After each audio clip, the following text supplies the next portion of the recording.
Vamos a escuchar ahora un poquito para irnos de a poco, lentamente, porque hay que hacer como un pasaje lento de todo esto de recién al tema del día, de las últimas declaraciones respecto a la causa de los cuadernos. Ayer estuvo Rogelio Frigerio, el ministro del Interior, en Código Político y habló de los cuadernos y del kirchnerismo. Mirá.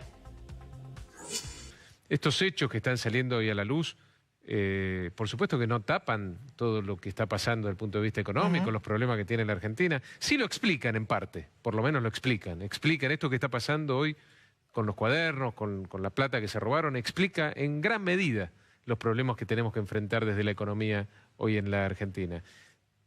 No en su totalidad, porque también hay factores externos que explican lo que está pasando, la sequía, la peor sequía del último medio siglo, que obviamente afectó el sector más dinámico, más competitivo que tiene nuestro país, los problemas que hay en el mundo también, la decisión de los Estados Unidos respecto a la tasa de interés que afecta las monedas de los países emergentes como la Argentina, y estos hechos externos, estos shocks negativos que vienen de afuera, a diferencia de la bonanza con la que convivió la Argentina desde el punto de vista externo en los últimos 12 años, afecta más a la Argentina que a otros países, y eso también lo tenemos que decir la verdad, porque somos más vulnerables que otros países, porque no hemos podido resolver quizá el principal problema de la economía argentina que nos acompaña desde los últimos 70 años, que es el déficit de las cuentas públicas, el hecho de que el Estado, independientemente de lo que recaude, de lo que ingrese en sus arcas, siempre termina gastando más. Y siempre estamos en déficit, salvo contadas excepciones. Y creo que hay un paso muy importante también en la dirigencia política argentina de este último tiempo, a partir de que ya no se discute más la necesidad de que la Argentina tiene que ir hacia el equilibrio de las cuentas públicas, que tiene que cumplir sus compromisos, concretamente el compromiso que tenemos de ir el año que viene al 1.3 del déficit en términos del producto y al equilibrio fiscal en el 2020. Ya no se discute más. Ahora lo que estamos discutiendo, negociando, viendo cómo hacemos, es el cómo. Pero ya prácticamente en la gran mayoría de la dirigencia política argentina no se está discutiendo que tenemos que dejar atrás 70 años en donde la Argentina siempre vivió de prestado, de fiado. Y eso es importantísimo para lo que viene en nuestro país. Le agregaría algo. Bueno, ahí estaba el ministro del Interior hablando sobre los cuadernos. Vos me hablabas de José López, Pablo, y lo cierto es que va a ser crucial lo que decida el juez respecto a si homologa o no su lugar de arrepentido. Sí, el juez tiene un arma que es esto de la homologación, ¿no? De aceptarte como arrepentido. Si no te aceptan como arrepentido, estás más complicado judicialmente. Por eso la vocación del arrepentimiento. No es un tema moral ni religioso. Es un tema de negociar una rebaja, un descuento en la pena. Ese es el tema del arrepentimiento. Porque ya de tanto repetirlo, por ahí nos olvidamos por qué se arrepienten los arrepentidos. Se arrepienten porque están negociando la pena. Un descuento. O sea, digamos, si hoy el juez homologa ese acuerdo, López puede irse a la casa por lo menos mientras dure el proceso, no, porque está preso. Ahora igual le vamos a preguntar detalles a el caso de López es particular porque está por el tema de los cualquiera bolsos. Se da cuenta que su vida está en peligro. Claro. El juez no lo puede largar. No lo puede soltar. No lo puede soltar porque es responsable de la vida de López. Sí.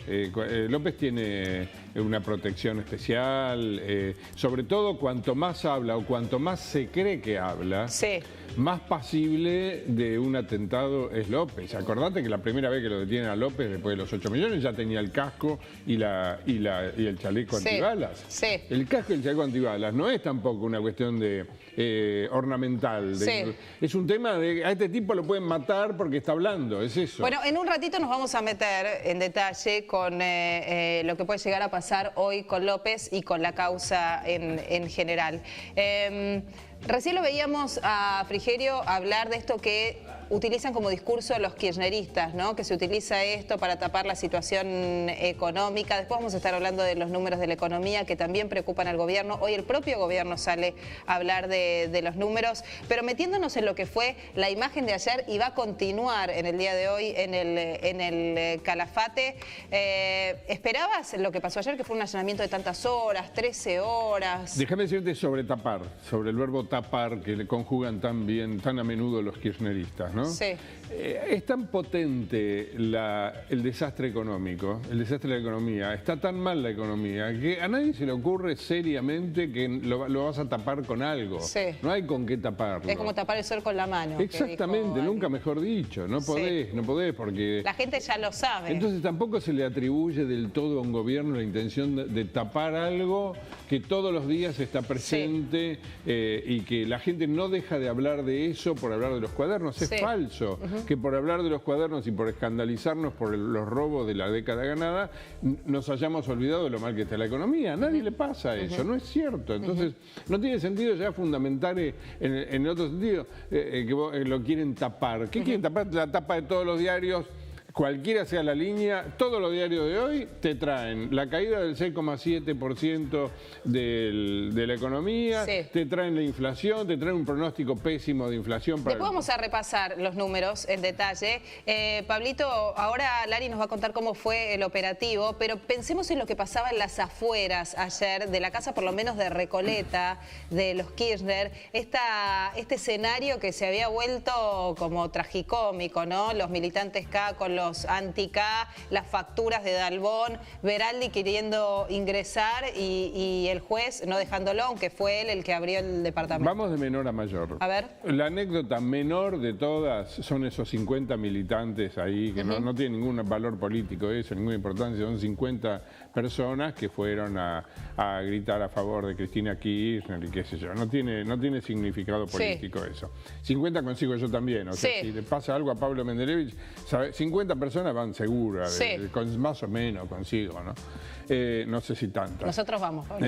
Por eso, ya te tengo a vos, Tommy, qué sé yo. Tommy, viste que no sé, de repente. Suponiendo que yo cometiera un delito, ¿no? Porque tengo que tener amigos como para que vayan... Bueno, no sé, si vos cometés un delito, viste que yo soy tan recta, no sé si algunos siempre conseguís que por ahí no son amigos, sino que son personas que tienen problemas y necesitan un ídolo. Pensé que a Barreda, que mató, lo aplauden a Barreda, imagínate si no van a aplaudir a una expresidenta que cometió Bueno, eso es tema menor, pero que le daba así como un escenario El tema del abogado, bizarro. el pataleo del abogado, todo eso también es menor, en definitiva. Lo que no es menor por ahí es la aparatosidad de estos allanamientos, que está dado primero por la cantidad de horas, sobre todo el del departamento de Barrio Norte. Sí, 13 horas. 13. Eso te está hablando de, por lo menos, de un allanamiento minucioso. Sí, ahora Lari nos va a contar cómo fue por dentro. Por eso. Nos va a contar exactamente cómo se realizó. Ahí hay un tema. Eso no es intrascendente. Las 13 horas no son intrascendentes. Que haya habido 13 horas. La simultaneidad con Río Gallegos, ese es otro tema importante. Ahora, ¿qué encontraron exactamente? ¿Qué cosas? El resultado es lo único que importa. En la causa lo único que importa es qué encontraron. Bueno, ahora vamos a meternos en cómo fue exactamente el operativo. La imagen desde afuera que se veía era mucha gente bajándose vestida de blanco, una cantidad de camionetas de la policía científica y demás. Pero me quiero meter con el abogado, que vos decís el pataleo del abogado no tuvo demasiado sentido. Pero esto de que algunos ponen en valor que el abogado había pedido previamente a través del Senado entrar, entonces es muy raro que el juez no lo habilite en ese sentido. Se habla de que va a impugnar el procesamiento, cosa muy difícil que se haga lugar a una impugnación en este sentido, porque pondría en peligro próximos allanamientos. Ellos insisten, es su estrategia defensiva, porque no quieren hablar del tema. En vez de hablar de lo que dijo Hubert y lo que está diciendo López, de las cosas reales, te hacen un circo con no quiero usar la palabra circo, hacen mucho espamento con este tema, porque además, acordate que Cristina Kirchner le quiso poner condiciones al juez sobre el allanamiento y fracasó. El Senado no la acompañó, no la acompañaron ni siquiera los propios kirchneristas. Entonces no pudieron poner eso en el texto de la autorización de allanamiento. Por lo tanto, ahora se agarran de que el abogado no entró, qué sé yo. Bonadío está respaldado por la Cámara, lo acaban de respaldar ya 2 veces. Bueno, vayamos ahora a escuchar lo que decía Veraldi en el día de ayer en medio de este pataleo, como decís vos, que en definitiva a Bonadío poco ruido le hizo y el allanamiento se produjo igual tal como estaba previsto. Si hubiese estado Cristina, probablemente sí hubiesen tenido que dejarla entrar. La expresidenta prefirió quedarse en lo de su hija. A ver.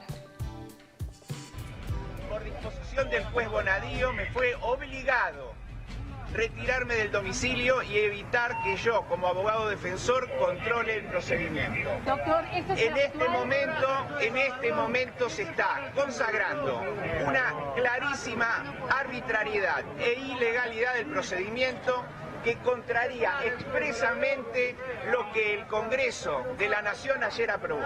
El Senado de la Nación, cuando autorizó el procedimiento, hizo específicamente mención de que el abogado defensor iba a estar dentro del domicilio para controlar el procedimiento. Y el juez evitó que la defensa cumpla con su trabajo. Es decir, una vez más se pone en claro que estamos frente a una farsa y no un procedimiento judicial que se lleva en clara violación en contra de los principios del Estado de Derecho. Quería avisarle, por supuesto que vamos a plantear la nulidad de todo el procedimiento y vamos a requerir el juicio político del magistrado. Bueno, ahí estaba Veraldi, Pablo, en esto que vos decís. Es muy difícil que se le haga lugar. Mira, yo después pregunté minuciosamente porque veía como la biblioteca dividida. Estaban los que decían no tiene por qué el juez hacer lugar a pedido de que si el dueño solamente tiene la obligación de aceptar la presencia del dueño de casa, no del abogado. Y otros, inclusive hoy a la mañana también, que decían, y no precisamente kirchneristas, que decían que él va a pedir, o sea, que el abogado va a pedir que se anule el procesamiento y que en realidad el juez debería hacer lugar a la presencia del abogado del dueño de casa.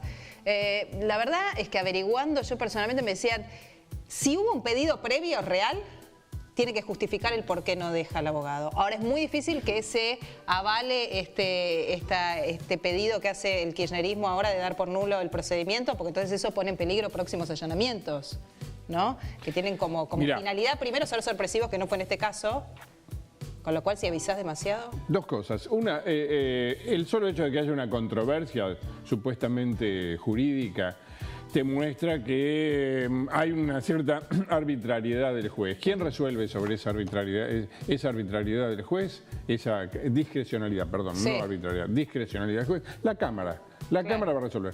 Bonadío no es tonto, no se va a exponer a que la Cámara lo revoque o le arruine el allanamiento, que es central. Entonces tiene sus argumentos preparados para la eventualidad de que cuando pidan su revocamiento él responda. No lo veo como una cosa riesgosa para Bonadío.